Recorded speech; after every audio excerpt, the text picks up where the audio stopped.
the director and producer of the movie Precious, based on the novel Push by Sapphire, Lee Daniels.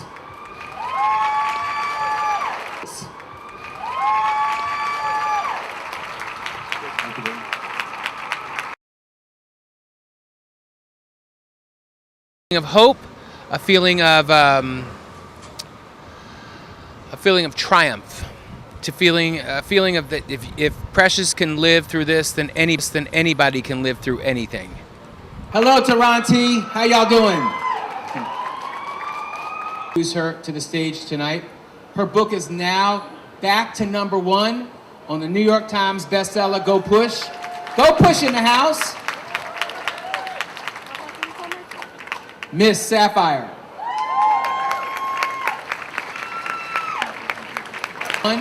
On the New York Times bestseller Go Push. Go Push in the house. Miss Sapphire.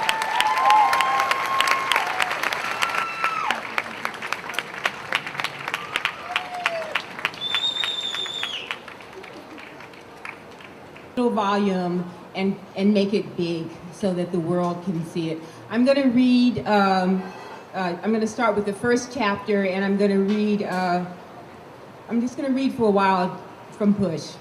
Push is the story of a 16-year-old girl in Harlem who is pregnant for the second time in her life, and she is a victim of a sexual abuse in the home. And she is also, despite having gone to school every day of her life, functionally illiterate. And so the story begins, well, let me let her tell you, because the story begins in Precious's voice. I was left back when I was 12 because I had a baby for my father. That was in 1983. I was out of school for a year. This gonna be my second baby. My daughter got Down syndrome. She was retarded.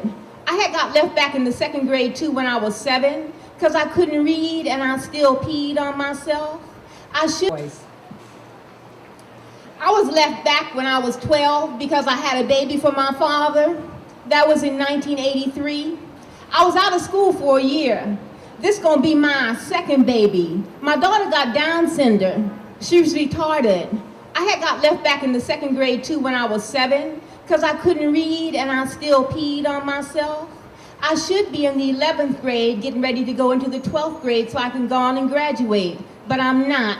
I'm in the 9th grade. I got suspended from school because I'm pregnant, which I don't think is fair. I ain't did nothing. My name is Clarice Precious Jones. The book pages to 122. I don't move. He say, Miss Jones, I said turn the book pages to page 122. I say, motherfucker, I ain't deaf. The whole class laughed. He turned red. He slammed his hand down on the book and say, try to have some discipline. He a skinny little white man, about 5 feet 4 inches. A peckerwood, as my mother would say. I look at him and say, I can slam too. You want to slam? And I pick up my book and slam it down on the desk hard. The class laughs some more. He say, Miss Jones, I would appreciate it if you leave the room right now. I say, I ain't going nowhere, motherfucker, till the bell rang. I came here to learn math and you gonna teach me. He don't know what to do. He try to recoup, be cool, say, well, if you want to learn, calm down. I'm calm. Say, well, if you want to learn, calm down. I'm calm, I tell him. He say, if you want to learn, shut up and open your book.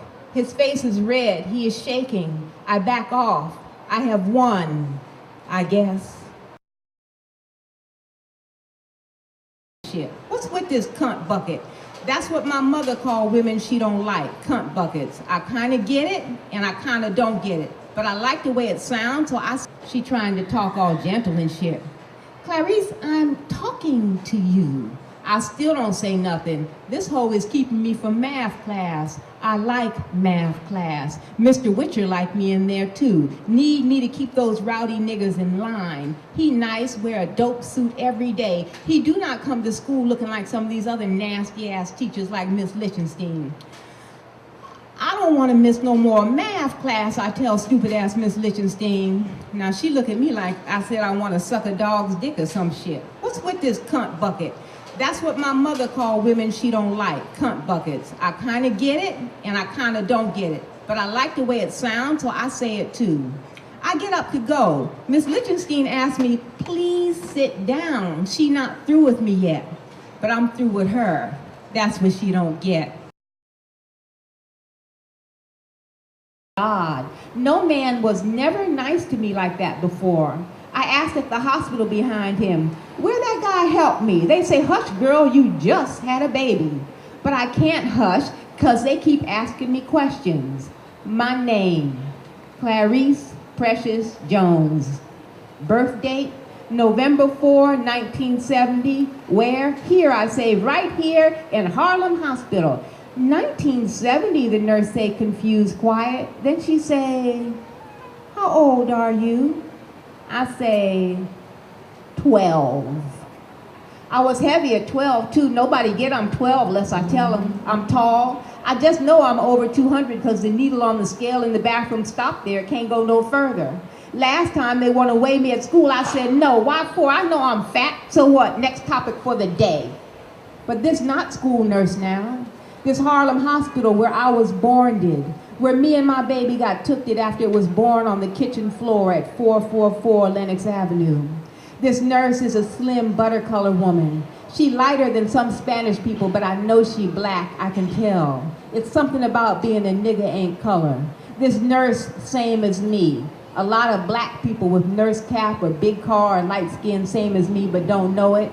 I'm so tired, I just want to disappear. I wish Miss Butter would leave me alone, but she just staring at me, her eyes getting bigger and bigger. Slim butter-color woman. She lighter than some Spanish people, but I know she black, I can tell. It's something about being a nigga ain't color. This nurse, same as me. A lot of black people with nurse cap or big car and light skin, same as me, but don't know it. I'm so tired, I just want to disappear. I wish Miss Butter would leave me alone, but she just staring at me, her eyes getting bigger and bigger. She says she needed to get some more information from the birth certificate. It's still tripping me out that I had a baby. I mean, I knew I was pregnant, knew how I got pregnant. I've been knowing a man put his dick in you, gush white stuff in your booty, you could get pregnant. I'm 12, but I've been knowing about that since I was 5 or 6 years old.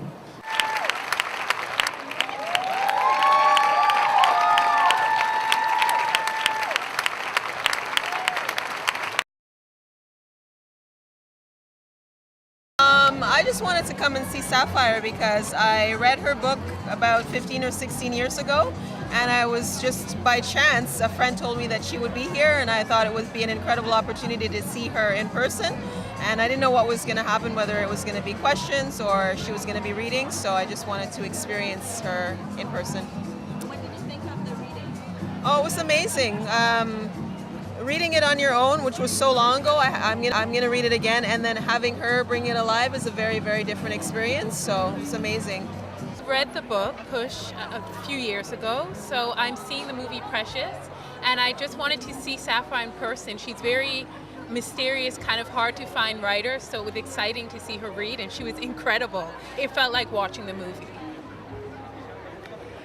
I really wanted to hear her, and I was particularly pleased with her explanation of some of the questions because it resonated with me why this theme. And so this was the first time that I've heard anybody explaining that because the voice of black women have been silenced about the rape that we know, all of us know, we're several shades lighter than our forebears who came over from Africa. So it was good to hear her saying that today the female writers are giving voice to this horror, this terrorism, that it was a part of every beautiful black woman's life who was a slave. She had no voice.